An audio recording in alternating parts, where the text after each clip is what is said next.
It's time. Clock Out with Talentless starts now.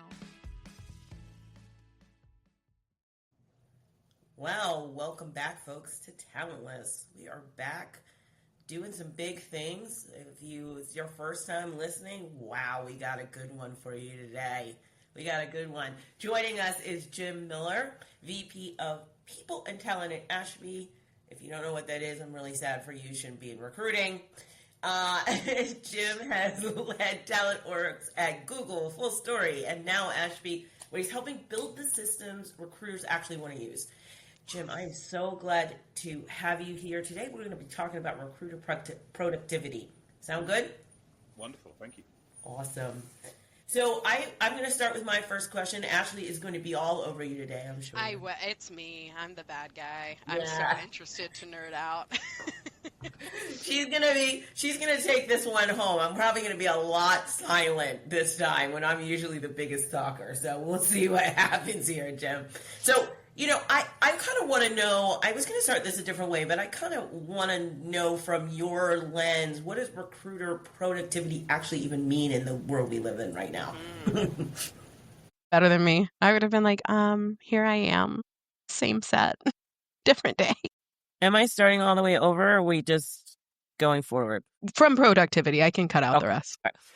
All right. So I would love to know, what does recruiter productivity mean to you in this world that we live in right now? Thanks. In simple terms, I think recruiter productivity is just a measure of the number of hires you can expect from a recruiter over a particular time period. I'd love to get into philosophical debate as to whether it's actually a good metric to use or not. It's a question I see asked quite often by TA leaders in various different forums I'm a member of. I think my answer to when people say, what do you set as recruiter productivity, surprises people. So I'd love to dive in deeper. We would too. Take us for a swim, Jim. Dive us in. I got on stage recently at Ashby 1, and one of the lines that I said was talking about headcount planning. And if you have on your resume, I did 178% of my target in whatever job it was that you were doing. I was like, congratulations, you burnt all your company's money. It's not a hiring target. It's a hiring budget. It's a headcount plan. It's a budget. You need to hire 100 people, not 110, 100. Don't burn the cash. That's where we end up in layoffs and rifts. Vice versa, when you're a recruiter and I'm looking at recruiter productivity, I don't want to set a goal that the recruiter feels that they have to beat in order to get a high performance rating. I want them to fill exactly the number of roles that I need them to fill in that particular time period with the highest possible quality of hire, the best possible people.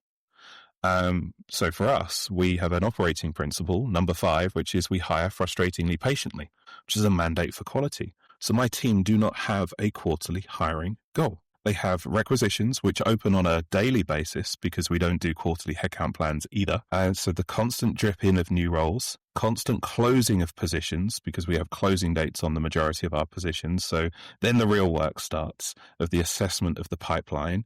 And then we move those candidates through and we might go back to market on a role.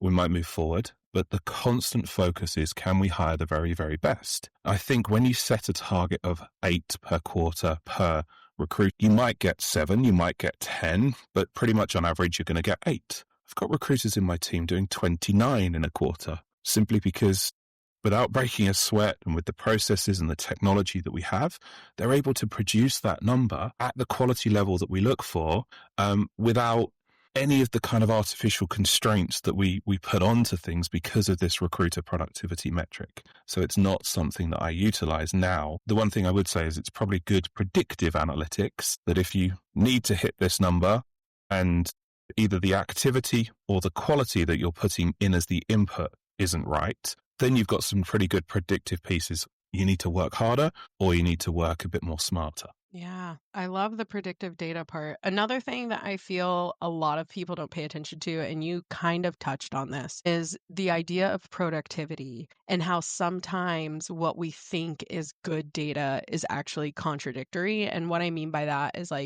going back to the individual that's I got 178% of what I was supposed to do. My first question is, unless these are all new headcount, are we attriting Because to me, recruiters, our number one strategy should be retention. So if you can hire all day, but again, if it's not that quality, if they're not maintaining, if you're having to overhire and redo that route again and again to keep the seat filled, that's not actually, you're producing, but you're not producing well, even though the data, if you look at it, would say something completely different. So I do completely agree. The interpretations that we put on it and the parameters that we set to do goals, I think that's kind of where a lot of it, because a lot of it comes based from sales, the productivity side is like, you got to do smile and dial, baby, 40 calls a day, this much of this, that much that. And it's just like, y'all, sales and recruiting is so different. Like sales, every single dollar you gain can spend. So get as much as you want. Like finding quality is not the same as quantity. I don't need every single dollar to spend. I just need one person that fits the bill. I love that. I'd say sales and recruiting are different because of pipeline. In sales, more pipeline means more shiny logos downstream. In recruiting, too much pipeline is cost and waste. You got less is more in recruiting. So focus on that piece first. Hate the analogies between sales and recruiting. They're totally different beasts. Oh, you're muted, Des. I just want to say I came from sales to recruiting. She did. So I want everyone to know that I think I am really good at recruiting because I was really good at sales. I do not think they are the same though, but I just wanted to say that. Even just the monopoly money difference, right? Yes, like a salesperson is like, can I play with your monopoly money business? Right. But recruiters are like, hey, will you change your life, move your kids, come and do this forever? Like it's a very different, much more intimate. Very different thing. Yeah. You did raise a really good point about the ecosystem you're in. If you're doing that 178%, you're probably either in a hypergrowth or a hyper-dire situation. Hypergrowth, I mean, very few companies have got unlimited headcount. I mean, in my early days at Google, it was like, headcount plan, what? Just go. Hire as many engineers as you possibly can. We can afford it. We can print money. But to your point, it's getting under the hood of that 178%. If it is a hyper-dire situation where you are literally replacing people continuously, then in that sense, 178% isn't necessarily a bad thing because you're putting in the performance because you've got to beat your own targets because the people are leaving faster than you can replace them. I'd hate to be in that situation, but kudos to the people that are continuing to try and achieve the goals in a very tough environment. Listen, for me, you sold me at work smarter, not harder. As a recruiter, I think sometimes we're working so hard to do the wrong thing. Well, yeah, it's just a crazy world we live in. And even in that scenario, so like let's say they are having to overproduce because of attrition, that always stems me back to like, it sounds like that's a really good recruiter who's like patch jobbing as much as they can. And in that sense, I'm almost like, whenever you're very good at what you do, don't just do it for anybody, because as we can see, they're treating humans like numbers and they're just bink, bink, bink, bink, bink, button seat. And so even again, I don't know if it's because I've been doing performance oversight for a little while now, but again, anytime I see numbers that are just like any number, it could be 2%, it could be 178. I'm always like, now wait, what does that mean? And in what context? How is that working? But yeah, so share with us a little bit more, like how do y'all measure productivity? Like what are some of the things that you're looking at that are like, how am I measuring success? What does that look like for you? I try and tie everything through to the business. Everyone in the business should act like an owner, and that includes the recruiting team. So why are we hiring the person? Well, we're hiring them to achieve some kind of business outcome. If you think about the concept of talent density that Netflix made famous, that can take two different guises. It's either hire less people to do the same amount of work, which to me is a recipe for attrition and burnout, or the counter, which is more my philosophy on this, and remember, I get to run both sides on people and talent, is to hire the same number of people that we plan for, but for those people that we bring in to achieve greater than we expected. And there's a freedom within that. Some of the data, we talked a bit about it when we had our Series D announcement, but to today, we've just 4x the headcount since I joined in April 2023. But we have multiples of that on top in terms of revenue growth. And most companies think about, at this stage, linear growth between those two pieces, that you need the same amount of bodies in order to grow the company. And we've managed to tip that on its head. And it's pretty incredible through a focus on quality. So when my team are like, what's my hiring goal? Bring the break-even date forward. That's the kind of conversation. So freeing them up to actually do the job properly without fear. Metrics drive behaviors. So if you can free them up from focusing on the metric and instead to focus on the underlying responsibility of their role, which is to find the very best person to get into that seat so that we achieve great things as a company, then everyone has a much more enjoyable life. I think I'm going to cry. I think I'm going to have like a moment Really? right now. Jim's bringing you to This is Jesus. so Okay. beautiful. Yes. Like, I mean, free people up to do their job, people. Like, I love it. I love, love, love everything about it. Love it. Yeah. I really am having a moment over here a little bit. Oh, Because it's just, it's very rare you hear TA leaders actually talk like this. And and I don't think they think of their job. And plus you're, VP of people as well. And the mixture of those two things probably helps you out a little bit. But I wish more talent leaders thought that way. I'm very lucky to be empowered. Sorry to cut you off.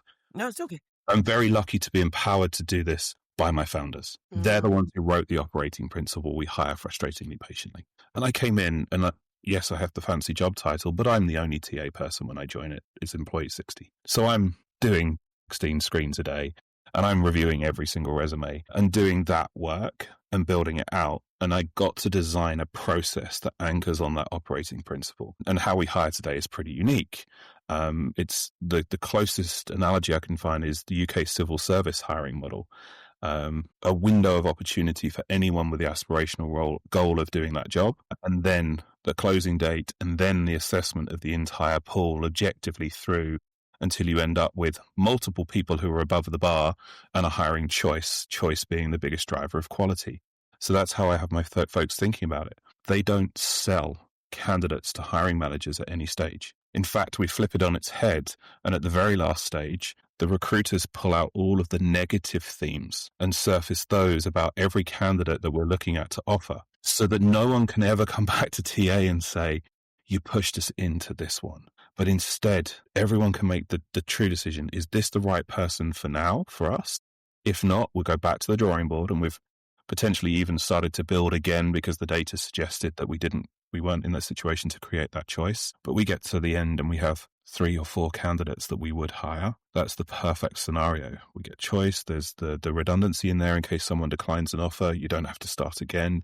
And for a role where perhaps you might hire 2 or 3 a year, you can look to pull forward headcount and make 2 or 3 hires in that moment instead of just one. All of those things are viable opportunities from that style of hiring. And it means that the jobs are not there, and we're mitigating the disappointment of the masses because the job is not advertised beyond the point of what we needed pipeline-wise to come back to that less is more concept. I love that. And I love it for a few reasons. One, pulling out. So I used to call it the strategic scaffolding level.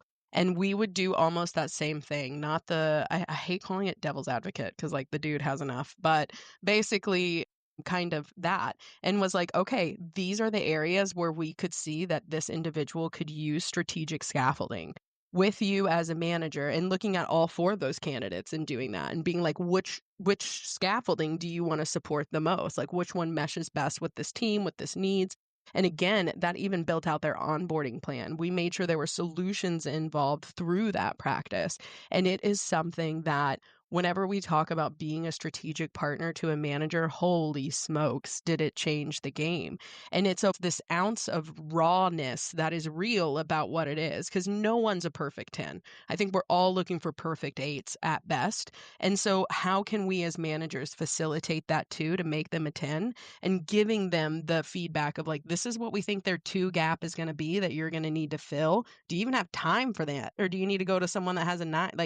But it also helped us even in the realm of trying to hire into different communities, to where it's like, if we have the best managers in the world, we don't just want to keep hiring the same female engineers from each company. Like, let's create more. Like, let's be a marketplace for these people to come in and grow. And the way that you do it is through processes like that of enabling the managers of like, this is what's going to come next. This is what happens with the hire.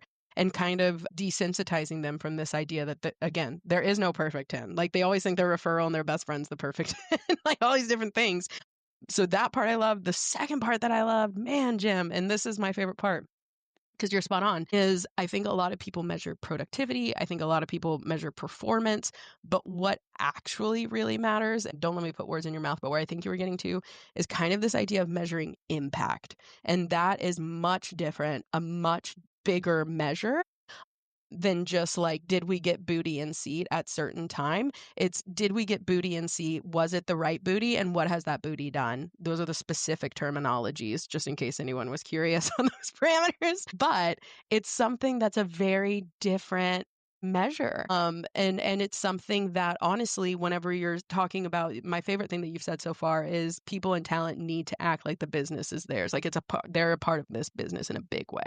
And it gives us, whenever you're measuring impact, that ability to actually translate this to not only a business case, but to the business language that is like, let me tell you why this function not only matters, but is making a difference. And you can go really far one way, but you might be going the wrong way. So like, let's, recalibrate. But anyway, I'm going to stop talking because I love Jem already. And I hope all of our audience knows that. Okay, bye. Desiree, do you have questions? Hit us up. Unbelievable you are, my friend. I knew you were going to nerd out with Jim. That's okay. It's okay. It's okay. It's okay. I'm sure you have a million more questions. I'm sure you do. Listen, one of the things that, I struggle with, and I've asked other TA leaders, but I want to ask you that question because you did talk about treating TA as, being an owner, right? Why do you think TA leaders struggle to get their teams to understand that? And why is that such a hard concept for TA in general? I think, first of all, it's trust. They haven't yet won the trust of the business, or they've lost it. And selling candidates is a pretty fast way to lose the trust of a business. The data and analytics side of things is critically important to build the frameworks around the concepts of how you're going to go to market. It's supporting the overall culture of the business downstream from hiring and showing how you're feeding into that. So there's so many different angles to it that you've got to get right to come into that. Also, folks are just, I think there's a lot of fear. There's even more fear now because of the way the downturn impacted TA in 2023, 22 and 23. And then with the AI situation, people are scared. So they default back to these kind of primal attitudes of, I'm going to fill every single role you throw at me.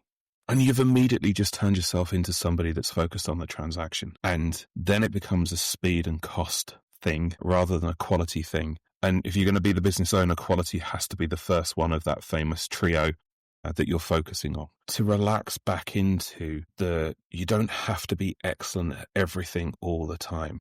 What is it that the company needs? You've got to sit down. You've got to look beyond the metric of the day, the metric of the week, the metric of the month, quarter, and so on. Okay, this is what we need to do. Here is my plan for how we get to this. And then you've got to influence up with, this is how we should do hiring. This is the logical reason. This is the emotional reason for it. This is why you, the founder, the C-level, should care about this model. And here's how I'm going to facilitate us getting there.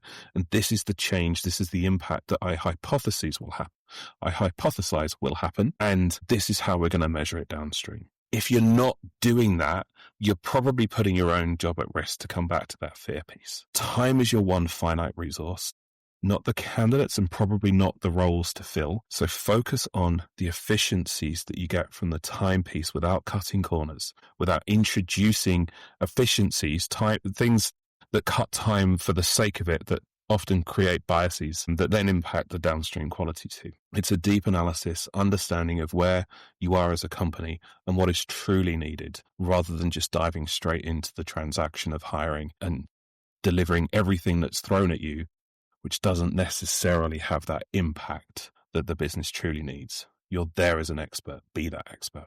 And let me ask you, and I feel like, okay, so we'd have to pretend here, because I feel like anyone that you hire in your TA or people organization is probably like bomb.com. But let's pretend like you inherited like recruiters, right? However many. And what do you find is the best strategy for getting recruiters to be that strategic partner, for getting them to build confidence within themselves, to be a trusted ally, to see themselves as a SME, to even advertise themselves like that to managers?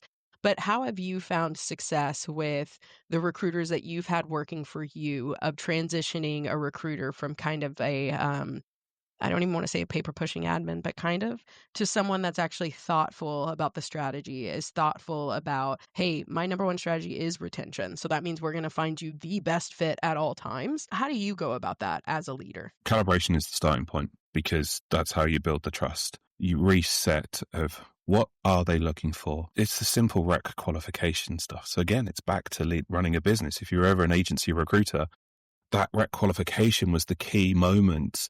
If you did it right, you were going to probably be able to fill that role, or at least have a shot of it. And if you get it wrong, you've got no chance. So making sure that they're really dialed into what the business is looking for and why, and what the expectation is downstream of that hire, so you can go and find the right person, and then talk about both the qualities that you were looking for in that individual, the qualifications, whatever the thing is, the attributes, downstream to that impact and why this person can get there and what evidence there is of that.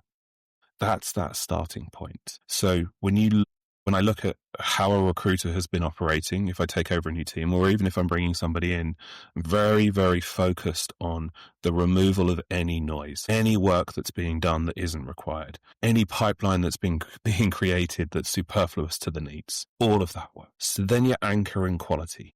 Once you've got that quality piece put in, then you can go faster. And then you can develop beyond that into the relationships, into the stakeholder engagements. You can start to do process optimization and so on. But if you're not generating accurate pipeline for the roles that you need to fill, nothing's going to change. Nothing's going to work. Pipeline solves all ills. Accurate pipeline solves all ills. And then you build from that point. Yeah. No, hey, we were definitely aligned on the good pipeline piece. Because I can't tell you how many managers are just like, more, we just need more. And it's like, yo, quality and quantity are two very different things, hon. And now we're just duplicating efforts going through a mass amount of candidates. Sorry, go ahead. One of the fun things that we've got in place with our process here at Ashby is we do a multi-stage resume review process. We do sourcing before a job opens, long before a job opens.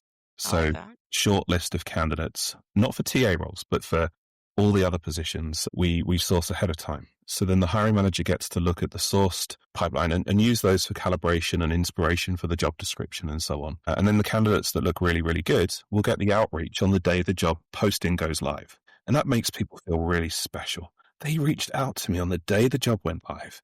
And who is this company anyway? They've got expiration dates on their jobs. It's like, they must be really special. So all of this stuff happens, right? The sprinkling of the stardust behind the scenes. And then we use Slack alerts to alert the rest of the business that these new jobs have opened to get the referrals. Then obviously we've got internal mobility. So then the job opens. And it's open for a time period. The system Ashby automatically takes down the job at that expiration point to the second. Pre-programmed, and we've used data to tell us how long it should be posted for. Only then do we start resume review. And we do the first pass and we reject everybody that isn't qualified for the role. Then, still in Ashby as a second interview plan stage, with the same lovely UI, we then do a long listing to short listing exercise. So at that point, we might be using some of the preferred qualifications or whatever to really drill down to the highest quality candidates within that pool. And all of this is objective based on the criteria in the job description. We're using our tooling and functionality to do this very, very quickly and efficiently. And then there's another step of resume review, but this time it's the hiring manager. You might have 28 resumes on that shortlist, but the hiring manager is only allowed to move 21 people forward. So they've now got a tough decision, and 21 comes from the data. Imagine a pass-through rate of 7 recruiter screens to 1 offer. Now 21 means you've got 3 candidates who are likely to get to the end of the process to create that choice. Now the hiring manager understands. They can see the numbers of how many applications you had. They can see the number that's been distilled down to, and now they've got a very difficult choice. They never come back and say, I'd like to see more. Smart. You embedded it into the process. There's no reason not to go.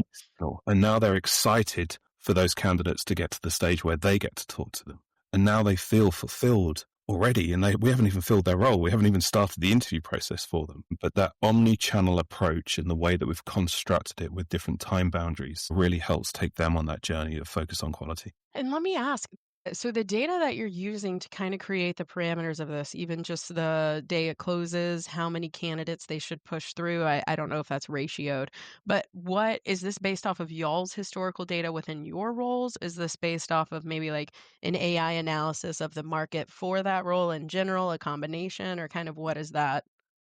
One of my favorite dashboard in Ashby is the job dashboard. So you've got the concept of openings, which is headcount, and jobs. So you hire the same job against multiple headcount. So say enterprise account executive, we might hire 6 of those in a year for the Americas. And so each of those 6 hires that we make this year and the 6 we made last year and the 6 the year before are all on the same job. You get the aggregated data across every single one of those hires, and it's all in a dashboard pre-canned for you out of the box. That's So nice. even if you're migrating from a different ATS, that data then exists for you at that job level. This is pretty fantastic because the first window that you see is the waterfall. The traditional waterfall model be used in sales or in recruiting. This is the input. This is the different stages, and this is how many hires you've made. Then you can use the time-based charts to show here are the times the job has been opened. You see the spikes in activity. You can isolate that down to applications. How many applications did we get per day while that job was posted? How many do we actually need in order to create a pipeline that gets us 3 hireable candidates? Remember, pass-through rates then won't be accurate because pass-through rates are always based on the one you hired. But actually, if you've got 3 hireable candidates, your pass-through rates are 3x wrong. And so you've got to do a little bit of massaging of the data and understand the contextual information there to make the right decision.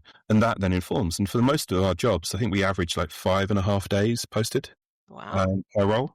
Yeah. So it's pretty cool. And we're transparent about that and transparent about the process and transparent that we will review everybody. So now the folks who are applying take the time to make their best effort in the application, to answer the application questions, which gives us the richer contextual information about them. So now we can make an easier decision or a tougher decision, depending on your perspective, because now we've got a whole set of fantastic information about folks, and it's a very difficult choice often to who you move forward. It just builds something that's it's a much more special process this way around. Yeah. Well, and it sounds like it yields better results as well. It sounds like y'all have done a lot within the infrastructure side of being thoughtful to ensure that the impact that whatever happens from the outcome is what y'all are wanting.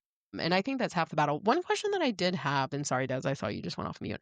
And you totally should talk because who am I? But you had mentioned that sometimes before the job even opens, y'all kind of do a little poke around sourcing, which as far as like efficiency, I love that. But I am kind of curious, do y'all ever and the answer might be yes, because it is a startup and sometimes new jobs are like new jobs.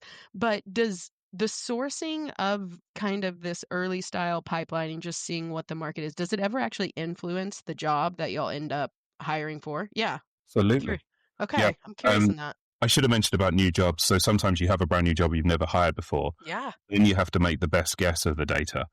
And we've got dashboards that enable that. I think you were probably going to ask that question. And for new roles, and I'm passionate about double checking even on roles that we've hired previously, because things evolve. They evolve based on the people you've already hired into that team. Yes. Yeah. Skill gaps and so on. The profiles that we find are based on a light qualification of that role with the hiring manager long before the day the job goes live is going to happen. Sometimes we do this work 9 months in advance, the day the job is planned to open. And it all sits in our system in a project at the opening level, at the headcount level. So when the hiring manager comes to open, here's this resource, this talent map. Tends to be 10 to 20 profiles. And they look at that and they're like, I hadn't thought of that as a skill set. I was curious. Yeah. And that creates, like I say, the inspiration for the job descriptions. Mm-hmm. So it's really powerful. And if you look at our job descriptions, they're really detailed, a really long narrative style, which isn't everyone's cup of tea, but people really do love it, the folks that are good for it. So yeah, absolutely. I mean, I've read some of them and I'm like, well, this is really thought out. Right. And you would know whether you qualify, right? Because it's so good that you're like, okay, maybe not so much after I read that very long story. I have to ask the question, and Ashley's going to kill me, but I need to get your feelings on AI and what changes in talent for us. Is it because we are talking about productivity? I mean, I use AI for so many productivity things that I do right now, even for this podcast. But do you think, Do we think we're getting replaced, Jim? Do you think we're just going to up our game? You think we're going to get better at this? What do you think? I think life's going to look very different for us. All the noise is still all about the selective technology, the bias. I'm not seeing masses of innovation in that space because legislation is restricting that.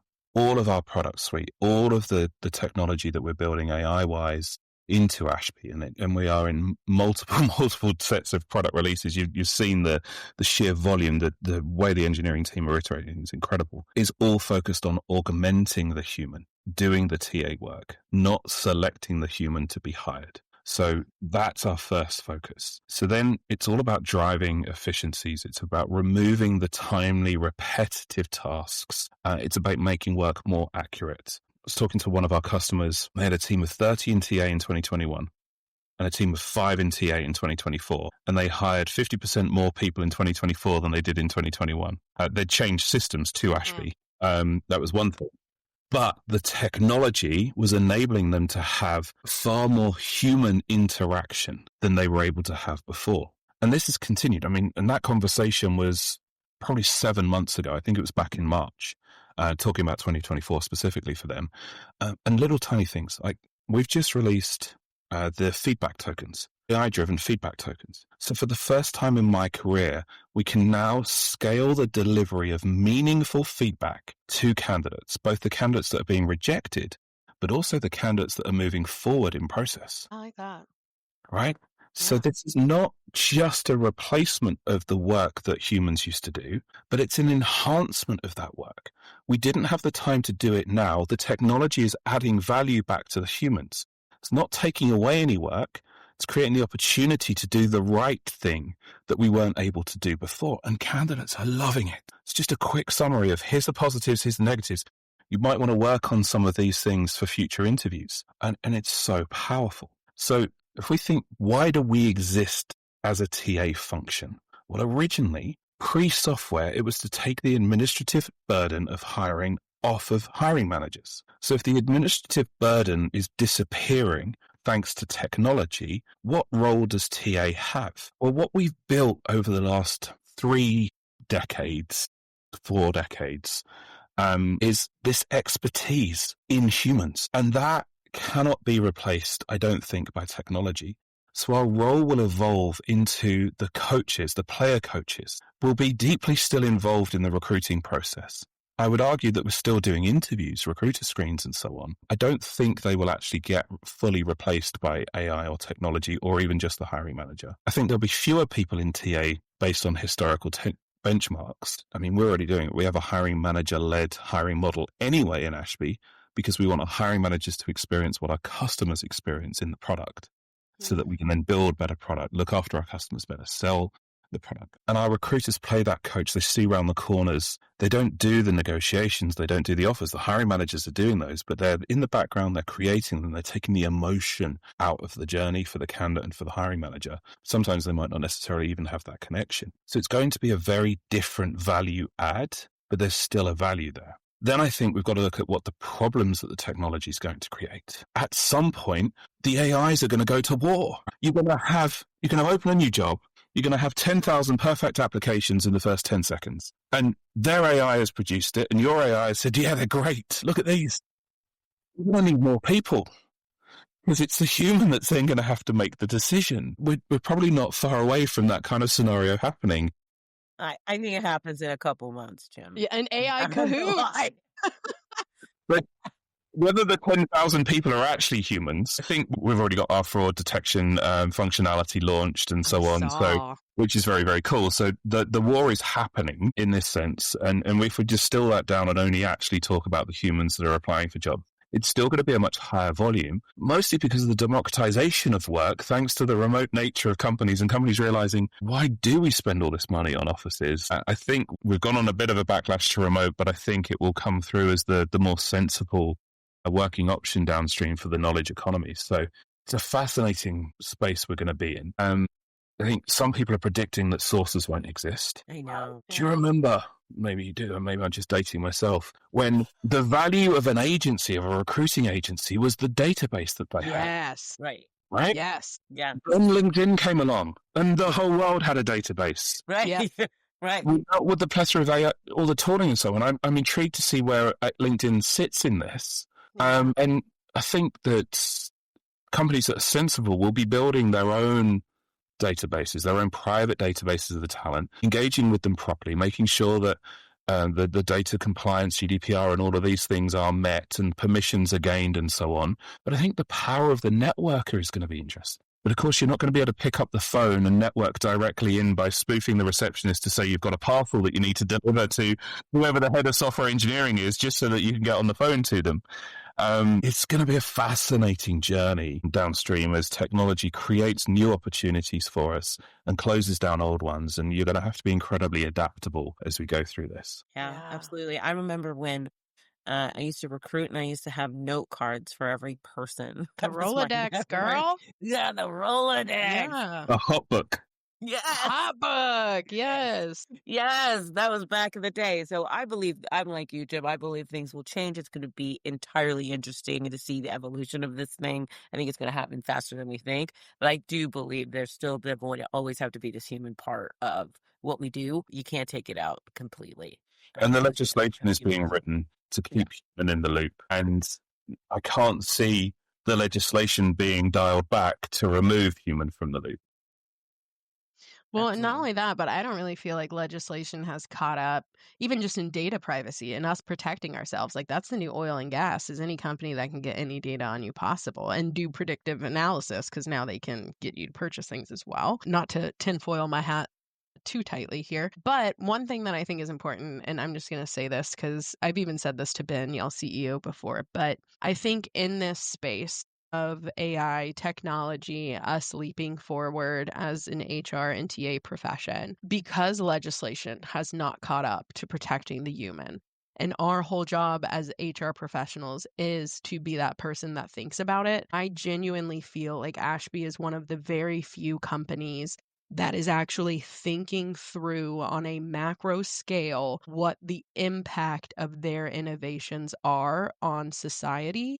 Because I'm looking at things at, like, and I don't know if I'm allowed to say a few on the phone, but like Greenhouse doing clear and all these other, and I'm just like, that is a massive government overreach by using technology to allow people to, very different things. That's a big topic. But the point is whenever I'm looking around at the technology and I'm looking at the people who are really building things and building it well, and this is not to be an Ashby ad, but it really is, because y'all have a choice. Like, you can choose to get the most efficient, flashy, for all the monies and make it, in a way that isn't really beneficial to the humans that are applying or the humans that don't give y'all money, right? Because companies are who gives you money, but y'all are actually forward thinking of the candidate and, in my mind, the recruiter as well, because even the small things that y'all do, I think are great.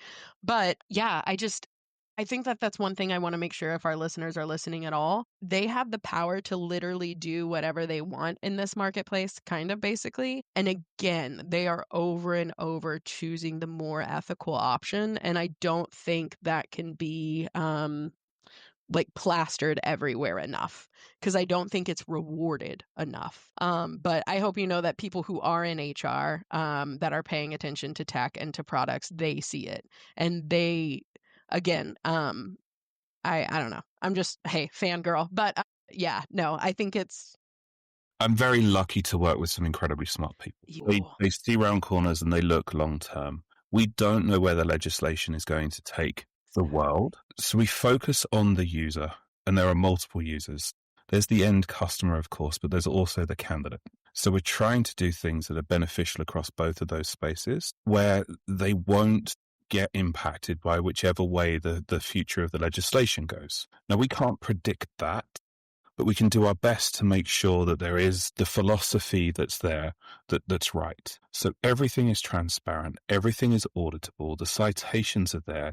Every single human using the product can explain it in natural language. It's not an opaque box of trickery that does whatever. And it complies where it complies. And we have dynamic terms and conditions.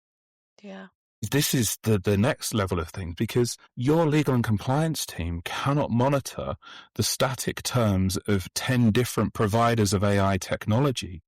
with a single platform, they can actually know that that company, we're going to update them when the legislation changes, when the functionality changes, and the implications of each of those pieces. And that's a dynamic relationship. So we're sailing through the AI councils at companies that are actually being quite conservative and setting up their AI council. And we appreciate the fact that our landing page for AI and our philosophies are all getting picked up and actually replicated by end users. It's a fascinating moment. And like I say, this is down to some of the brains in the business. It's certainly not me. And they're doing an incredible job to protect our user base, be they our own clients or the humans behind the applications and so on. Again, incredible work. Yeah, agreed. Ashley, you doing talent outside the box today? Did you put one in there? I didn't read it I if you don't know. did. I don't know either. Girl, I don't know. I mean, I could always put something in later. That's no Okay. biggie. Well, do you have any more questions for Jim? Like a 50,000, but I I'm know. not We're not gonna going to keep him all we're not day. gonna torture the poor man. Well, Jim, I want to thank you for being here. Because of who you are, we usually do this big plug party, but I don't know if you want everybody connecting with you. So, Well, Jim, more I than would America. love to- Okay, well, let's hear the plug party for yourself, Jim. Feel free to connect with me on LinkedIn if you're in the TA space, if you're in the people space, if you're interested in the technology behind this, the compliance pieces, anything at all. I try and release content that's not just focused on Ashby's product, but also thought leadership pieces around how to disrupt how we go about recruiting and how you can build out processes that are focused on the culture of your company and how to think differently and not just be transactional in TA. And then a whole bunch of information around data that we get from our customer base, our talent trends reports and so on. And we have our own podcast of Offer Accepted and Yes, of generally course. helping the world of TA. So yeah, feel free to connect. Yeah. Love it, love it, love it. Well, thank you, everybody. This has been an excellent episode, and we will probably have more people from Ashby on later. Yeah, I know. in the We're big season. fans. We are Shannon, all for Jim, it because we just yeah. love to hear what they're doing and the impact they're making on the world of TA. Thank you so much. Have a great day. Bye. Bye. Thanks, everyone. I'm Desiree. And I'm Ashley. And thanks for listening to Talentless, where we keep it real in the world of HR. If you loved what you heard, don't forget to hit subscribe and give us a follow on Blue Sky, Instagram, and LinkedIn. We're here to keep your feed packed with everything you need to level up in recruitment and HR. And be sure to subscribe wherever you get your podcasts. And hey, don't miss out. Sign up for our newsletter for fresh insights and follow us on socials to stay connected with both Ashley and me. Thanks again for joining us on Talentless. Until next time, we'll see you then.